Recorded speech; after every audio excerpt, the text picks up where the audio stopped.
Everybody. Welcome to Modern American History. This is Melanie. There is a PowerPoint in this week's assignment page about industrialization. So I'm just going to go through that. If y'all want to open it up, actually, I'll share my screen so we can just see it on the screen. So here we go.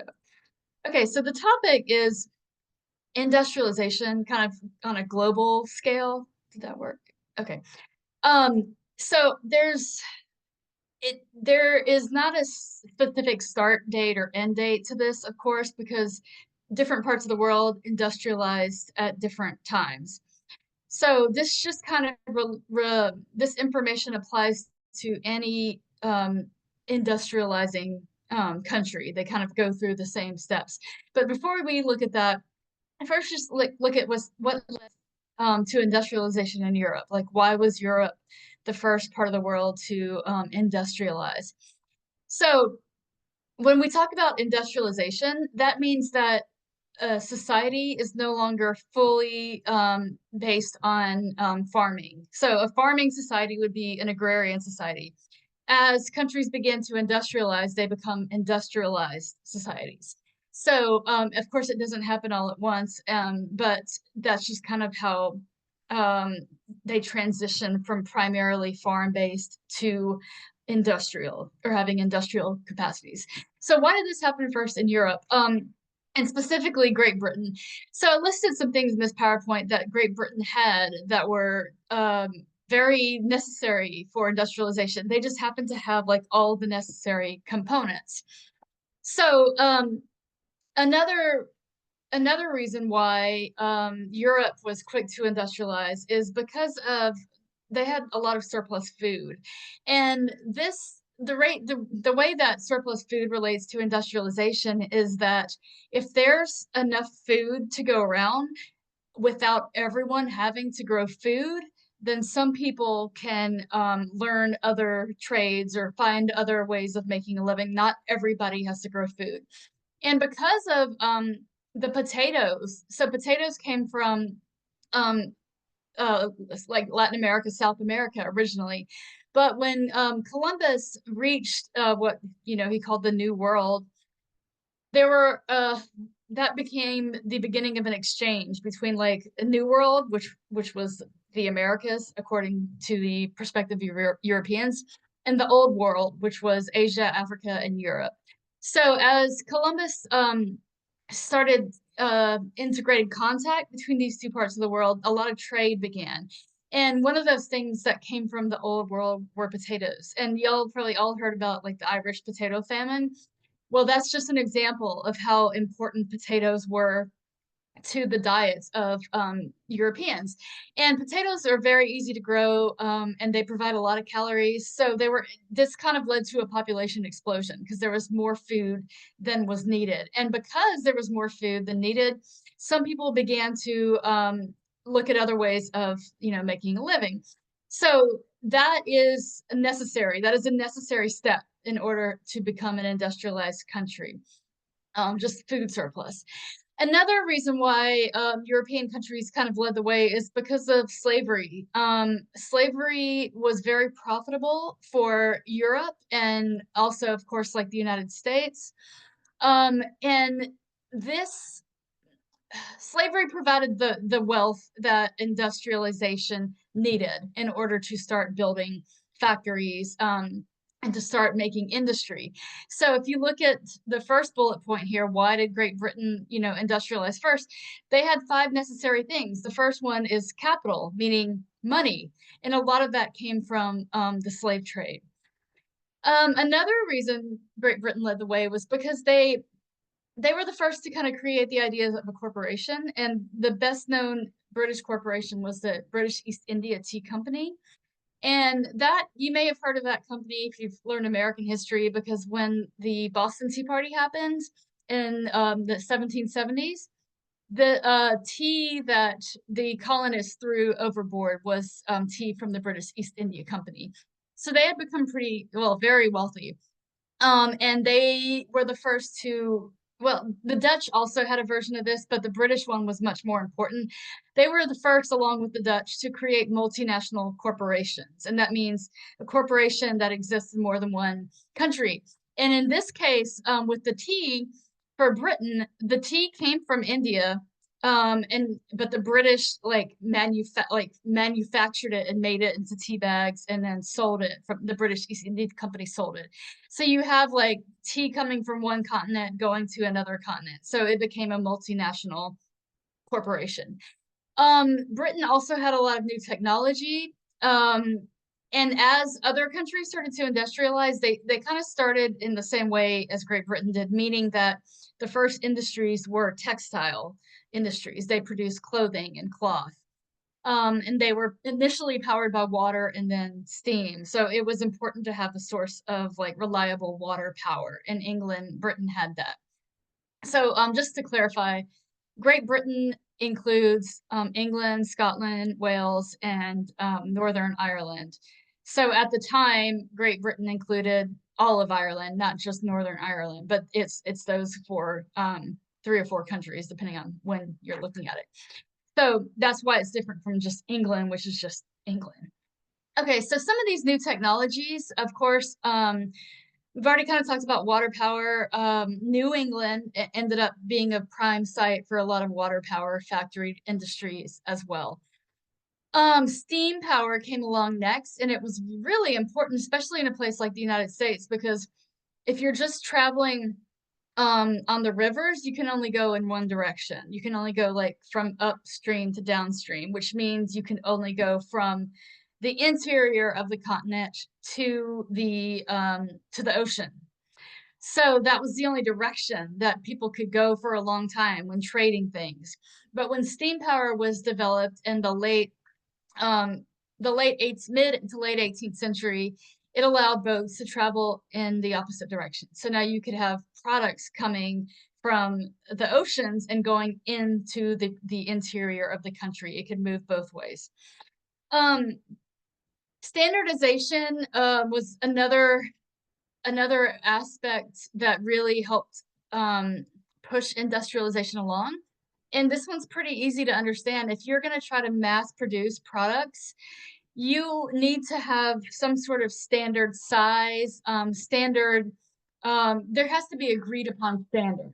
So if you're going to manufacture like railroad rails, you need to know that every railroad that is being built is using this size rails. Like they have to be built according to a standard measurement. And it's not only just, so standardization allowed for interchangeable parts, which we all are so familiar with today, it's not even a big deal. But if something goes wrong in your car, you can take your car to get fixed and they will have the exact part that you need, or they can order the exact part, because every, say, Toyota Prius from 2017 uses the exact same battery, let's say, and so they can just order you that battery, so all the parts become standardized. This was it seems like fairly self-sufficient, but it was a very important idea to bring to in industry, because it meant that industries could produce products that were all the same, that would all fit for a railroad track, or that would all fit for we don't have cars yet in this scenario, but something like it would all fit for all the Ford Model Ts. So standardization also related to other things other than parts. One thing is time. We'll talk about that when we look at the social impacts of industrialization, but just remember, like, standardization is bigger than just parts that are produced by an industry. So canals and railroads also helped to bring along industrial growth because they provided the necessary transportation for that. All right, the social impacts of industrialization, I think, are pretty interesting, and we can all relate to this in some sense. So one of the big moves from an agrarian society to an industrialization society, or an industrialized society, is that money becomes important. So if everything is done on a local agrarian level, you don't need to have money. You can barter. You can trade with your neighbors. You can say, hey, I'll give you 6 eggs for a candle, whatever. But if you're starting to move towards an industrial type society, you have the goal is that you're going to sell products that are not local, and so you have to have a standard way to understand how much something's worth. So this created the need for like currency, for cash, like a money system. If if you make a sewing machine in, like, let's say Pennsylvania, and you want to sell it internationally, you have to be able to come up with a common understanding of currency. So society starts moving to a cash-based economy once industrialization starts to come in. And again, this happened in different places at different times. But if you just want to think of the US as an example, this started to happen around the 1820s and 1830s. Another social impact of industrialization was that there were more jobs. This is not necessarily a good thing, because before industrialization, you didn't really need a job. You could just be a self-sufficient farmer. You could just grow everything you need, or maybe trade a little bit with your neighbors. You don't actually have to work for someone else. But as industrialization started to become more important, industry started hiring people, and people began to need jobs. And these jobs were horrible. Um, People didn't get paid well at all. There were no safety standards. There were no regulations on how long you could make your employees work. No regulations on child labor. So a lot of the jobs were not really appealing. So, but some people needed a job. In a way that they might have not have needed prior to industrialization. Um, Industry started to create things that were kind of threatening the idea of being a self-sufficient farmer. So they were starting to create farming equipment, like a cotton gin, for example. And people who were poor couldn't necessarily afford those new farming products that would make them be able to produce a lot more food. So they basically got kind of run out of business. If you were a bigger farm and you had a lot of money, you could afford all the new equipment, and therefore you could produce more food more quickly. And so certain small farmers may have had to go and, actually get a job instead of just working for themselves, because they weren't able to sell as much food as the big farming industries were able to. Um, Another social impact of industrialization is that there was a rise of the middle class, but there was also an increase in the number of poor people. So as far as the middle class, that became available to many people because of industries need, they need managers, they need accountants, lawyers. So a lot of new jobs opportunities in that sense, like middle class type jobs, opened up. But also, as industry started to take over the lifestyle, there were like a huge increase in poor people because there were more people who had to work for someone else rather than just being self-sufficient. Industry also led to the growth of cities, so urbanization, and definitely consumerism, because the idea of industry is that you're producing something that people will buy. So consumerism was kind of at the heart of industry itself. So let's get back to standardization. Um, so other things that became standardized besides just like products and parts would be things like time. And there's several reasons for this. One is if you think about the railroads that were being built across the United States, well, you have to have a schedule. If people are going to ride, the railroads to try to get around, they need to know like what time the train is coming, and you need to be able to coordinate that time with the train coming from, let's say 400 miles away. And you need to be able to say like this train's going to be here at this time. So first of all, that created the need to establish a common time. The first sort of common time was established in Greenwich, England. It's still known as Greenwich Mean Time. And because of the way that the sun sets, at different times in different places, pretty quickly after coming up with the standard idea of time, time zones had to be developed. Um, and that's of course where we have the time zones today. Like if it's 5 o'clock on the eastern seaboard, it'll be 4 o'clock, for most of us who are in the Tennessee area. So time zones were established as a way to have a common time to understand and to do business and with a common time. Um, Time was also important because people now had to go to work. They had to be at work at a certain time.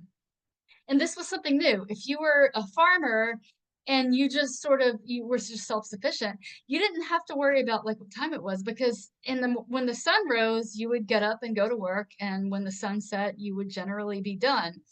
And that meant that the days were longer. The work days were longer in summer, and the work days were shorter in the winter because, the amount of sunlight. You also do different things in the summer versus fall and winter and spring. So I'm sure like the fall is when harvest time would be. So people's schedules were not built on this artificial idea of time. Instead, they revolved around seasons and like the cyclical nature of like sunset and sunrise. And so people's lives kind of revolved around that.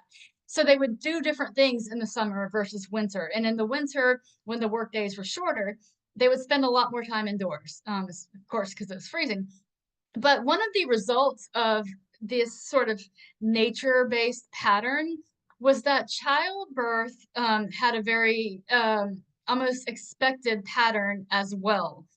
So in agrarian societies where the time doesn't matter, where people are just self-sufficient farmers, more babies are born around like August and September, maybe even October. That's like the peak for births, and it's pretty easy to kind of figure out why, because that's like 9 months after the dead of winter, when people are indoors more and have less time to work, and maybe less to do, and more time to make babies, or they're very cold and people are just huddled together, and you know what I'm saying. So in a pre-industrialized society, childbirth patterns were predictable.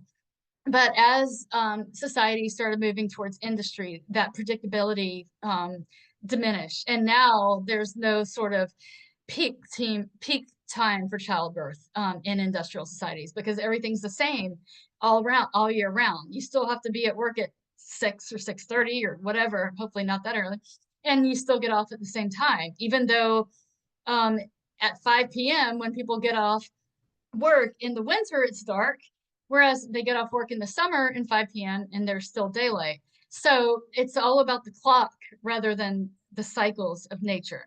So because of industrialization, people needed to know what time it was. So watches and clocks were some of the first items that were mass produced by industries, because there was all of a sudden a new need for that. Another thing that became standardized was like the job people were doing. If you worked in a factory, you probably did the same thing every day. Didn't matter what time of the year it was. You probably made the same money as other like entry level employees. So everybody's kind of doing the same thing, making the same money, getting there at the same time. And a lot of the new workers in industries said that they felt like they were becoming standardized themselves. They're doing the same thing that other people are doing at the same time for the same amount of pay. So there was the sense that people lost a little bit of their individuality. And when we think about like how things were made prior to industrialization versus after industrialization, you really get a sense of this. So prior to industrialization, you might buy candles, you might trade with your neighbors to get candles, which were really important when, before electricity. And the candles would be different. Maybe the candle maker would put in, like add his or her creative touch to it. So you have something that's unique. Same thing with many other products. But then once industries start mass producing things like candles, then they're all the same. So we're used to things being all the same now. But back then, that was kind of new, to have something that was produced 500 miles away, and that there's there's hundreds of them that are exactly the same. So for people who were like artisans who made things, industrialization was really disheartening for them. If you made shoes, if you made anything like that, you got to put your sort of unique creative touch on it. But now a lot of these people were working in factories, and they were just kind of just doing the job of, their one thing that they might do. They don't get to create their own product or put their own stamp of creativity on it. It's just everything's the same. So, standardization. Okay, so economic impacts of industrialization were very important.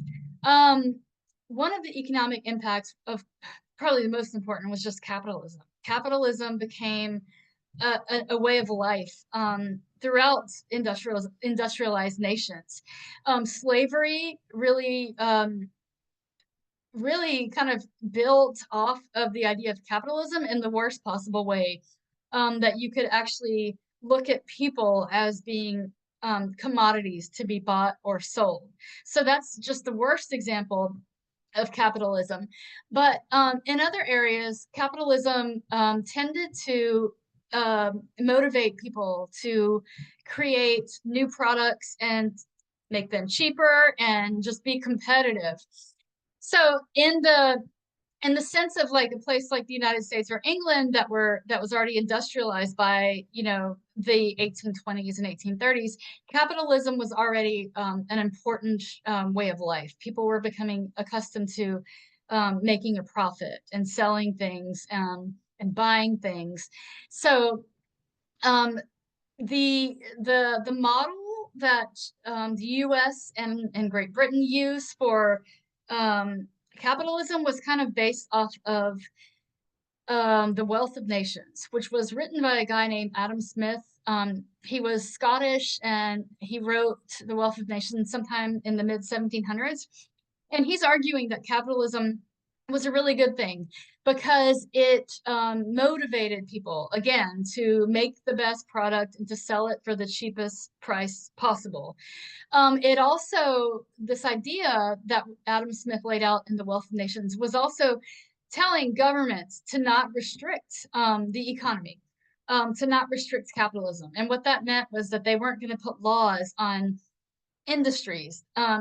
They weren't going to put laws in saying, you have to pay people a decent wage, you have to provide for safe working conditions. All of that stuff was seen as government control of the economy. And according to Adam Smith, government should not do that, because when government does that, it limits capitalist growth. It limits profit making, which is true.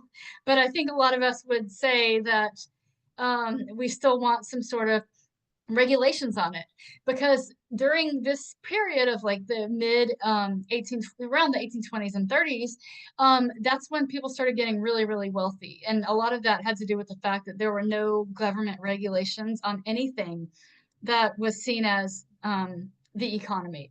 So workers had no rights.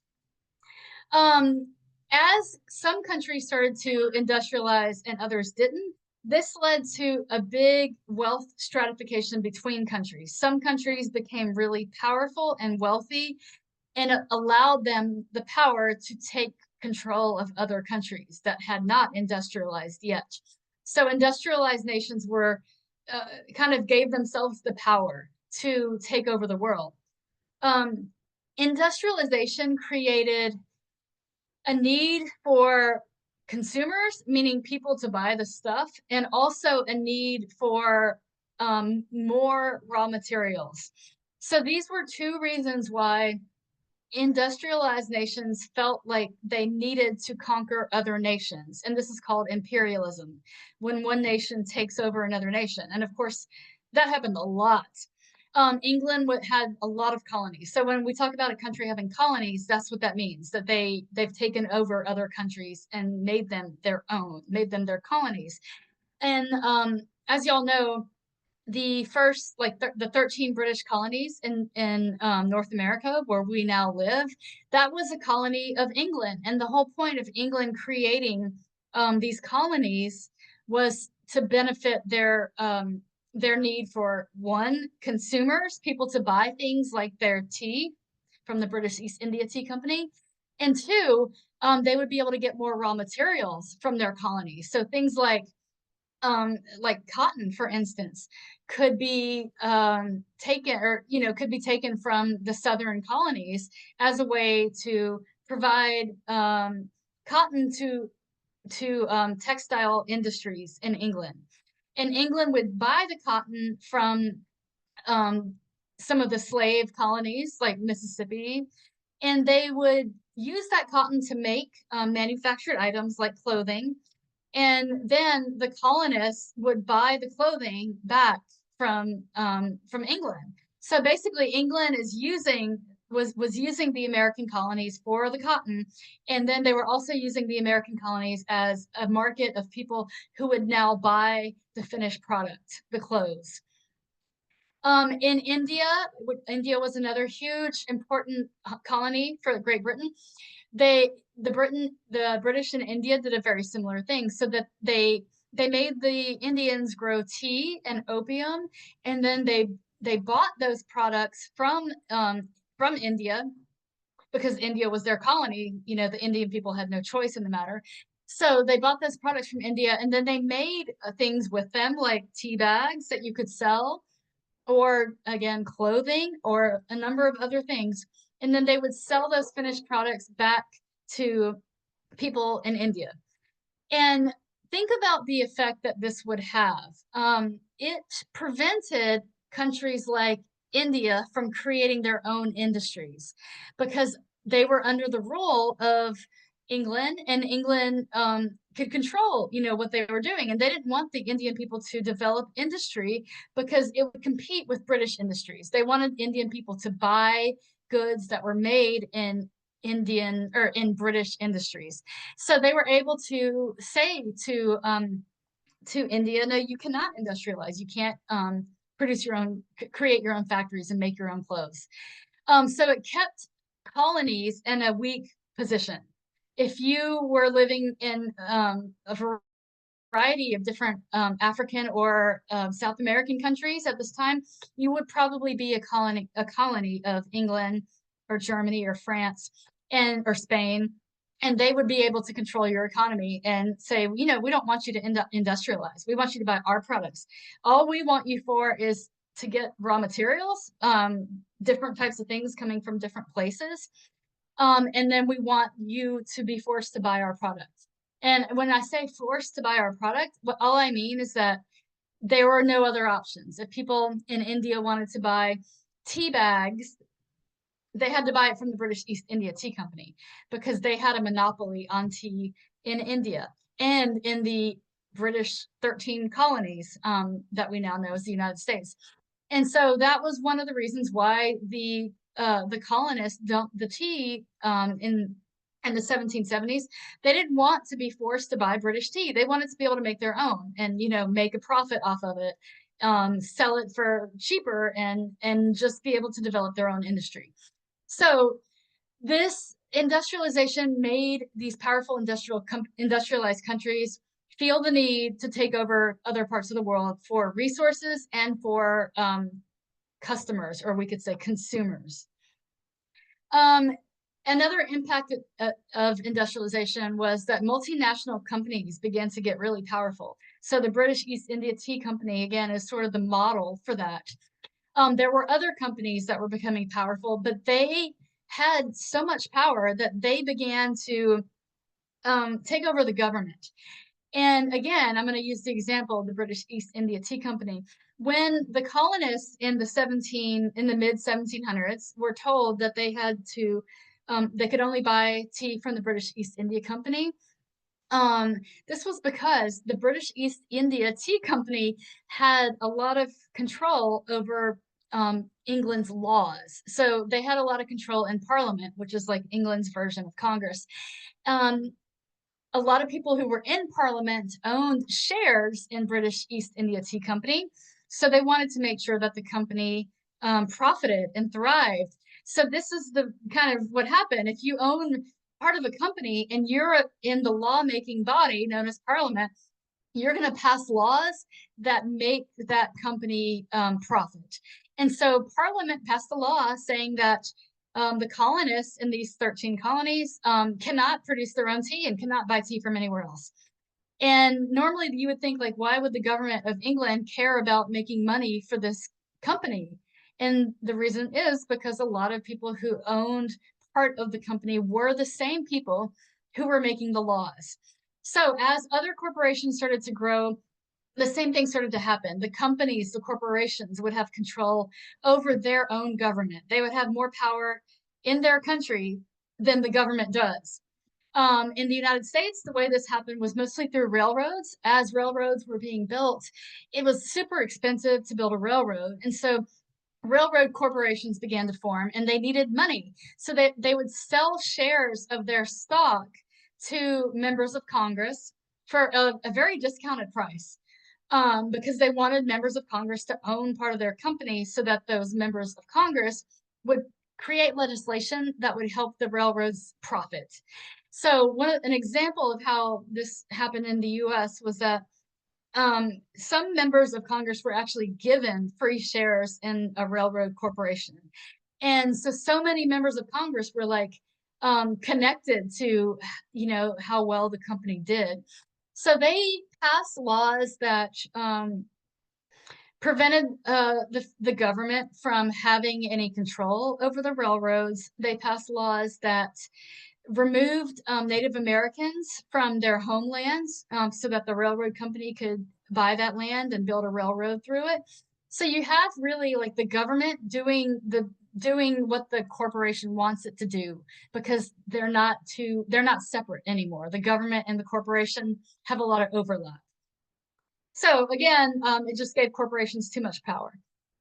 Another economic impact of industrialization was that in countries that were colonies of other countries, so England, not England was the ruler of other countries, but in England's colonies, we'll say India again, there was an over reliance on cash crops. And this was because if you were ruling India as a British person, you would tell the Indian people that the only job available for you is to grow opium and tea. And so that meant that the people living there, they weren't able to grow other things like food. And this happened in the American South as well. Cotton was so profitable, when slavery was still existing. Cotton was so profitable that people in the South just wanted to grow cotton because they could make so much money off of it.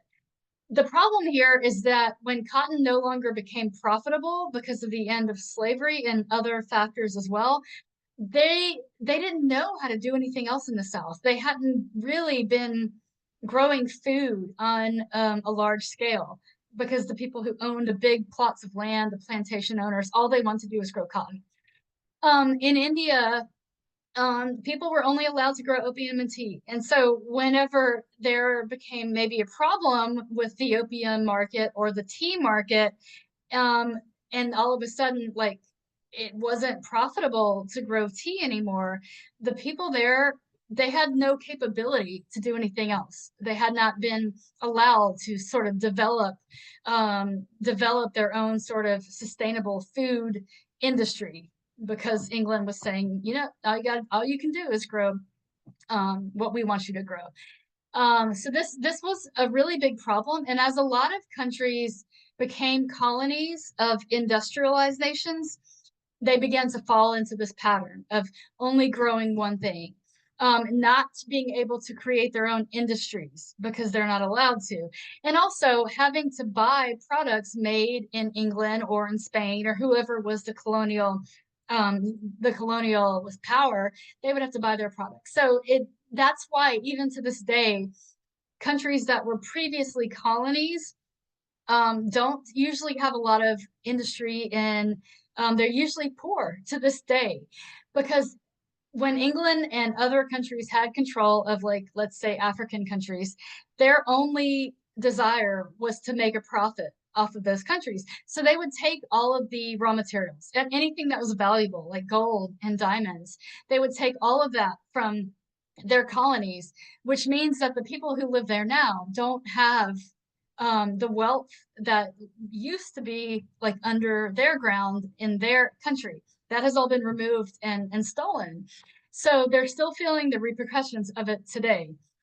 So industrialization it had so many effects. And I just kind of want y'all to keep in mind that once a country became industrialized, it created the need for them to, or the perceived need for them to take colonies and began to become imperial and began to control other parts of the world because other parts of the world had resources that they needed, like rubber that you can't grow in England.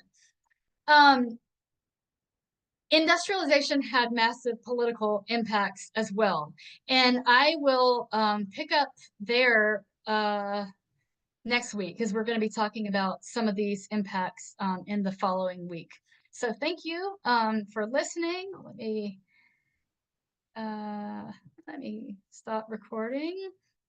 Sorry, gotta find the right place. Okay, here we go. All right, thank you.